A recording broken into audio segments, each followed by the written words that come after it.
part ng Silang Cavite. Okay, papunta tayo ng Alabang mga kabiyes. Yan, dadaan tayo ng Calax and then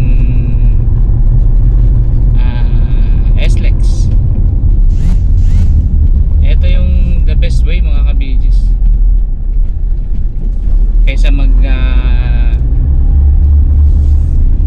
magsi-service road tayo, abutin tayo ng 1 oras. So dito na tayo sa mabilis. Ang toll fee natin dito sa Calax nasa 30 pesos lang naman. And then dito sa may part ng Alabang, possible paglabas natin ng Calax, Liep, possible mga hindi aabot ng 100 pesos.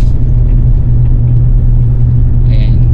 So proceeding pa lang tayo sa Calax, malapit na tayo. Ayan. So itong part na to, silang na to mga kabidis. Ayan. Okay, so dito paglabas natin, Calax na yan. Tatawid lang tayo dyan sa Kaperaso dyan, no?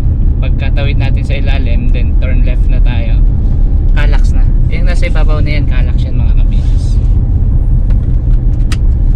Yung nasa ibabaw, papunta yan ng Tagaytay. So yan ang best way papuntang Tagaytay.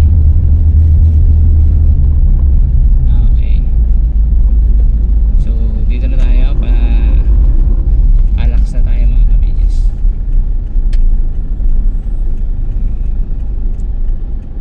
Okay, sige kuya, pera bigay-bigayan lang yan.